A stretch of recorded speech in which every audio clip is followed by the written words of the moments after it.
ఓం నమో వెంకటేశాయ.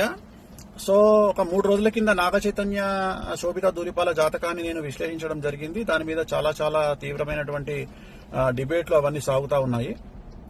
So నేను ఆ జాతకాన్ని చెప్పడానికి ప్రధానమైన కారణం ఏమిటంటే, నేను ఇంతకుముందు సమంత నాగ చైతన్య జాతకాన్ని చెప్పి ఉన్నాను కాబట్టి దానికి ఎక్స్టెండెడ్ గా ఈ జాతకాన్ని చెప్పడం జరిగింది తప్ప, నాకు మళ్ళీ నేను ఇచ్చినటువంటి మాట మీదనే ఉంటాను, సెలబ్రిటీ జాతకాలు చెప్పను అని చెప్పాను. నేను ఇక మీద సెలబ్రిటీ జాతకాలు చెప్పడము మానేశానని చెప్పాను. అదే మాట మీద ఉంటున్నాను. నేను కంటిన్యూ చెయ్యను. సో ఆ చెప్పాల్సినటువంటి పరిస్థితి కూడా లేదు. సో సెలబ్రిటీ జాతకాలు కానీ రాజకీయ విశ్లేషణలు కానీ నేను చెయ్యను అని చెప్పి మీకు నేను మొన్న 2 నెలల కింద నేను ఒక వీడియో పెట్టి ఉన్నాను. సో దానికి ఎందుకు నేను చెప్పాల్సి వచ్చింది అనే క్లారిటీ ఇస్తా ఉన్నా. ఎందుకు చెప్పాల్సి వచ్చింది అంటే, దాని ఎక్స్టెండెడ్ గా నేను చెప్పడం జరిగింది. దాని ఎక్స్టెండెడ్ అంటే సమంత నాగ చైతన్య అది జరిగింది కాబట్టి నేను దాని ఎక్స్టెండెడ్ గా నేను చెప్పడం జరిగింది. సో ఇప్పుడే నాకు మంచు విష్ణు గారు మాట్లాడినారు.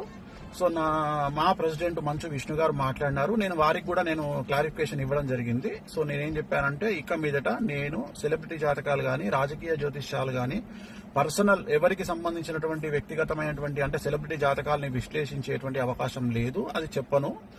ప్రత్యేకించి నాగ చైతన్య గారి జాతకం చెప్పడానికి కారణం ఏంది అంటే, ఓన్లీ వన్ రీజన్ ఏంటంటే, సమంత అది జరిగింది కాబట్టి దాని ఎక్స్టెండెడ్ గా దీన్ని మాట్లాడినాను.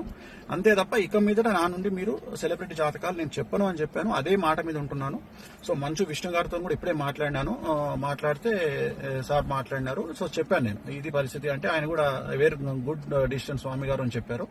సో నాకు కూడా తెలుసు. కానీ ఈ ఒక్కటి చెప్పడానికి కారణం ఏంటంటే, ఆల్రెడీ జరిగింది కాబట్టి దాన్ని ఎక్స్టెండెడ్ గా ఇది మాట్లాడాను. సో ఇక మీదట నేను సెలబ్రిటీ జాతకాలు చెప్పను అనే మాట మీదనే ఉంటున్నాను. నేను ఎక్కడ సోషల్ మీడియాలో వేరే వాళ్ళ జాతకాలని విశ్లేషించే ఉద్దేశము నాకు లేదు. నేను ఇక మీదట పెట్టను. విష్ణు గారు కూడా వచ్చిన తర్వాత కలుద్దామని చెప్పినారు. సో ఇది నేను నా సోషల్ మీడియా ప్లాట్ఫామ్ ద్వారా నేను చెప్పాలనుకుంటున్న విషయము.